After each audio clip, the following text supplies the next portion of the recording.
کچھ نہ کہنے سے بھی چھن جاتا ہے اعجاز سخن، ظلم سہنے سے بھی ظالم کی مدد ہوتی ہے۔ سلطنت عثمانیہ کا زوال ہندوستان میں دکن کے انضمام کے بعد سلطنت دکن، مراٹھواڑہ، شولاپور، کرناٹک کے کئی شہروں کے لاکھوں مسلمان بے یقینی کی کیفیت سے دوچار تھے۔ پولیس ایکشن کے نام پر لاکھوں مسلمانوں کا قتل عام ہو رہا تھا۔ کروڑوں لوگ پاکستان کی طرف ہجرت کر رہے تھے۔ ہر طرف قیامت صغریٰ برپا تھی۔ 1957 میں ان حالات میں فخر ملت ایڈوکیٹ عبدالواحد اویسی صاحب نے مجلس اتحاد المسلمین کا پرچم تھام کر دکن کے مسلمانوں کو نہ صرف ہجرت سے روکا بلکہ ان کے ٹوٹے حوصلوں کو ایک نئی جلا بخشی۔ تو مسیحا میرا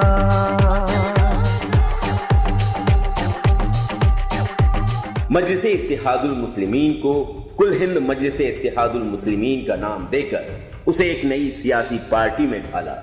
دکن کے خوف زدہ مسلمانوں کو آواز دی۔ کاہے کا ترک وطن، کاہے کی ہجرت بابا، صدیوں سے اسی شہر میں آباد ہیں ہم، کیوں لوگ سمجھتے ہیں ہم کو یہاں پردیسی، اسی دھرتی اسی دیش کی اولاد ہیں ہم۔ جب فخر ملت کو بھی حکومت ہند نے جیل بھجوا دیا، انہوں نے اپنے فرزند سلطان صلاح الدین اویسی کو نصیحت کی کہ بیٹا اب ملت کو منتشر ہونے نہ دو۔ ان کے دلوں میں بسے ڈر و خوف کو دور کرتے ہوئے انہیں متحد کرنے کی ذمہ داری بھی سونپی۔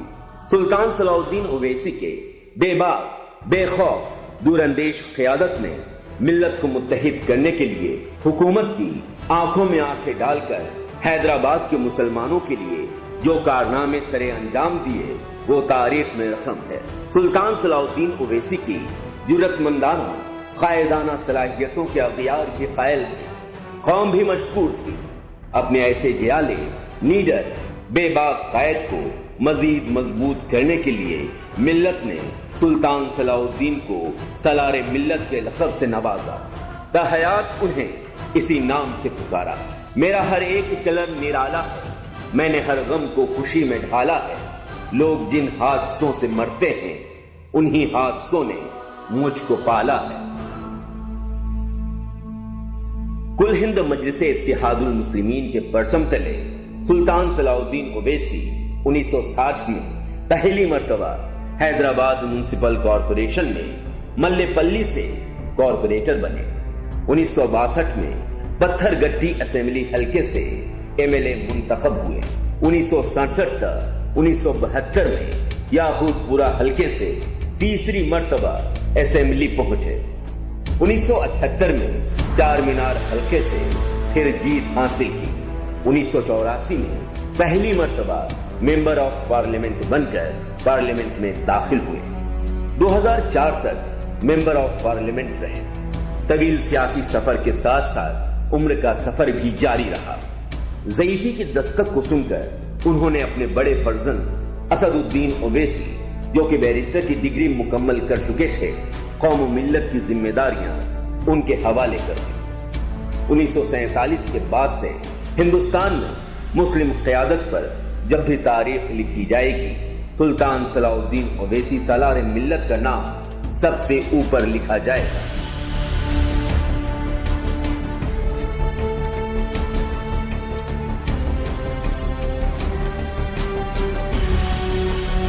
تمہیں پتا ہی نہیں کیا تمہاری طاقت ہے، کسی کے تاج کو تم ہی سوار سکتے ہو اگر تمہاری نگاہوں کا رخ بدل جائے۔ نقیب ملت الحاج اسد الدین اویسی پہلی مرتبہ 1994 میں حلقے اسمبلی چار مینار سے منتخب ہوئے۔ اللہ تعالیٰ کے کرم اور بزرگان دین کی دعاؤں سے اس گھرانے کی تیسری نسل نے بھی امت مسلمہ کی خدمت کو اپنا نصب العین بنایا ہے۔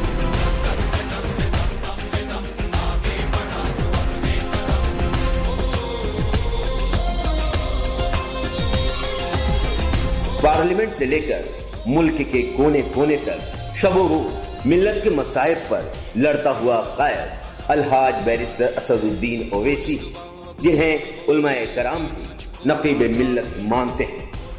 2004 سے مسلسل رکن پارلیمنٹ ہیں، ان کے سامنے چاہے مرکزی وزیر ہو، وزیر اعظم ہو، ٹی وی چینلز کے متعصب اینکرز ہوں، رپورٹرز ہوں، ان کی آنکھ سے آنکھ ملا کر ہندوستانی مسلمانوں کی تکالیف و مسائل پر بے باک یہ بات کہتے ہیں۔ 3 سال سے آپ کی سرکار ہے، ٹھیک ہے، مکہ مسجد کا بلاسٹ ہوتا اپیل نہیں کرتے، اجمیر میں کیس میں ایگزونریٹ ہو جاتے اپیل نہیں کرتے۔ ارے آپ کی سرکار ہے، این آئی اے 5 ایکیوز کے خلاف ایگزونریٹ کر دیتا ہے، آپ بتائیے کیوں کرتے ہیں؟ اے ٹی ایس اگر کہتی ہے پلاسٹک ایکسپلوزیو ملا تو آپ پکڑتے نہیں ہیں۔ ارے کتنے خامیاں اس میں ہیں اور آپ اس کو دیکھ نہیں رہے۔ میں آپ سے گزارش کر رہا ہوں، کچھ پالنے والے کی پہچان تو رہنے دو، اس نسل کے ہاتھوں میں قرآن تو رہنے دو۔ یہ جسم تمہارا ہے، یہ جان تمہاری ہے، لیکن میرے حصے میں میرا ایمان تو رہنے دو۔ اسلامی تاریخ میں ختم نبوت، صحابہ، تبع تابعین کے بعد جن شخصیات نے بھی ملت کی قیادت کی ہے، یہ بارے گرا وہی اٹھا سکے جن کی ماؤں نے اپنے بچوں کو باوجود دودھ پلایا ہو، جن کے والد نے اپنی اولاد کو رزق حلال کھلایا ہو۔ حبیب ملت اکبر الدین اویسی 5ویں مرتبہ MLA ہیں، اپنے دادا، والد، بڑے بھائی کے نقش قدم پر چل رہے ہیں۔ آندھرا پردیش موجودہ تلنگانہ کے اسمبلی میں اقلیتوں اور مسلمانوں کی بے باک آواز۔ پورے ہندوستان میں صرف حیدرآباد واحد شہر ہے جہاں کا member of parliament 7 MLA، 2 MLC اور 45 کارپوریٹر کل ہند مجلس اتحاد المسلمین کے پرچم تلے ملت کی نمائندگی کرتے ہیں۔ دونوں بھائی وقت کے فرعونوں کے سامنے کبھی جھکتے نہیں، کبھی دبتے نہیں۔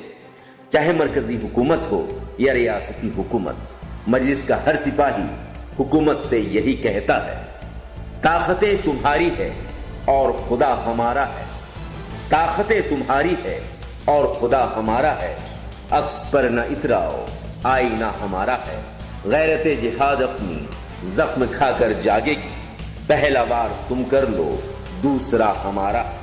10 برس قبل جب مجلس اتحاد المسلمین اپنی پوری طاقت کے ساتھ مہاراشٹر میں داخل ہوئی، ناندیڑ کی عوام نے بھی مجلسی قائدین کو سر آنکھوں پر بٹھایا۔ ناندیڑ کے نتائج دیکھ کر ہی مہاراشٹر کے دوسرے شہروں میں مسلمانوں میں متحد ہونے کا شعور جاگا۔ اورنگ آباد اور ممبئی میں کل ہند مجلس اتحاد المسلمین کے 2 MLA مہاراشٹر کے اسمبلی میں پہنچے۔ آج مختلف شہروں میں 200 سے زیادہ کونسلر بھی ہیں۔ ناندیڑ میں جس نوجوان نے مجلس کے پرچم کو مضبوطی سے تھامے رکھا ہے، سارے مہاراشٹر میں جس نے اپنی الگ پہچان بنا رکھی ہے، سید معین کا ذکر خیر نہ ہو تو زیادتی ہوگی۔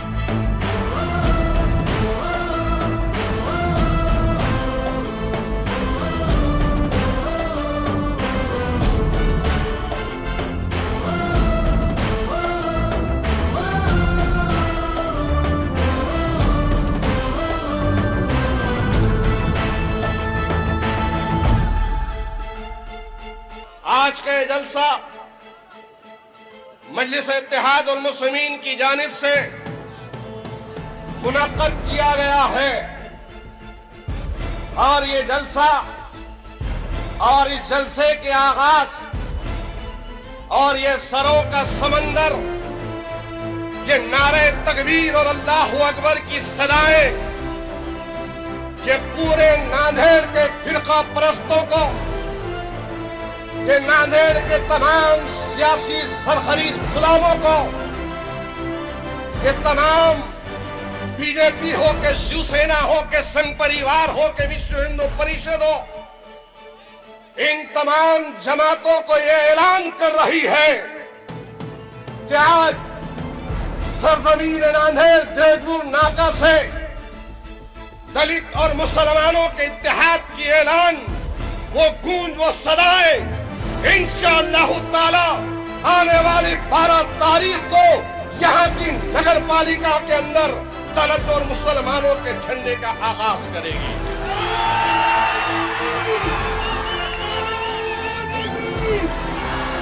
آزادی کے بعد سے 10 سال قبل تک یہاں کی مسلم قیادت ایک مخصوص پارٹی کی ذہنی غلام ہے. یوں کہہ سکتے ہیں چلتے ہیں دبے پاؤں کی کوئی جاگ نہ جائے، چلتے ہیں دبے پاؤں کی کوئی جاگ نہ جائے، غلامی کے اسیروں کی یہی خاص ادا ہے، ہوتی نہیں جو قوم حق بات پہ ایک جا، اس قوم کا حاکم ہی بس اس کی سزا ہے. سید معین کو شیر مہاراشٹر کے لقب سے پکارا جا رہا ہے. ایک متوسط گھرانے کا لڑکا آج پورے مہاراشٹر میں تعارف کا محتاج نہیں ہے. 2012 کے کارپوریشن میں منتخب ہوئے 10 کارپوریٹرز نے جماعت کی قیادت کو چھوڑ کر اغیار کی غلامی پسند کی. ایسے حالات میں اگر کوئی کمزور بزدل ہوتا تو وہ بھی اپنی دکان بند کر کے کانگریس کی آغوش میں جا بیٹھتا. لیکن صدا آفری سلام ہے اس نوجوان کی ملی جذبے کو کہ افراتفری کے اس پرفتن دور میں بھی جس نے مجلس اتحاد المسلمین کے پرچم کو بلند رکھا. نقیب ملت الحاج اسد الدین اویسی حبیب ملت اکبر الدین اویسی صاحبان کا ساتھ نہیں چھوڑا. منزل تجھ پہ ہے فدا، تیرا حافظ ہے خدا، کچھ ایسا کر جا کے وہ بھی تجھ سے پوچھے بندے، بتلا دے تیری مرضی ہے کیا. زندگی کے لیے جو روتے ہیں، زندگی کے لیے جو روتے ہیں، تخت کھوتے ہیں تاج کھوتے ہیں، موت سے جن کو پیار ہوتا ہے ان کی ٹھوکر میں تاج ہوتے ہیں. آج شہر میں کل ہند مجلس اتحاد المسلمین کی جانب سے موسم گرما میں 2 پانی کی ٹینکر بنا کسی مذہبی تفریق کے سارے شہر میں پہنچتے ہیں. مریضوں کے لیے چاہے وہ کسی سماج سے ہو 2 ایمبولینس کی مفت خدمات ہیں. اویسی ہیلتھ سینٹر کو قائم کیا گیا ہے جہاں غریبوں کا صرف 5 روپے میں علاج ہوتا ہے. اویسی پرائمری اسکول کا قیام کیا گیا ہے اور ساتھ ہی بچوں میں تعلیم کو فروغ دینے کے لیے MIM کوششیں کر رہی ہے. اویسی پرائمری اسکول کا قیام اور شہر کے 6 مقامات پر صاف و شفاف منرل واٹر پلانٹ لگائے گئے. عوام کو صرف 2 روپے میں 20 لیٹر پانی فراہم کیا جاتا ہے. قوم پر ہونے والی ہر زیادتی جبر و ستم کا ڈٹ کر مقابلہ مجلسی قائدین کر رہے ہیں. عروج قوم کی خاطر قیادت بھی ضروری ہے. قیادت ہی نہیں جس میں وہ قوم ادھوری ہے. قیادت جب سنورتی ہے تو قومیں بھی سنورتی ہے. قیادت جب بکھرتی ہے تو قومیں بھی بکھرتی ہے. شجر ہے قوم تو جڑ کا قیادت کام کرتی ہے. یہ جڑ مر جائے تو پھر خود بخود قوم مرتی ہے. ملک میں بڑھتی ہوئی فرقہ پرستی کو روکنے کے لیے کل ہند مجلس اتحاد المسلمین اور بہوجن سماج پارٹی کے اتحاد کو ووٹ دیجیے. پتنگ اور ہاتھی کے نشان کا بٹن دبائیے. 11 اکتوبر بروز بدھ وقت صبح 7:30 بجے سے لے کر شام 5:30 بجے تک ہندوستان میں جے بھیم جے میم اتحاد کی بنیاد رکھیے.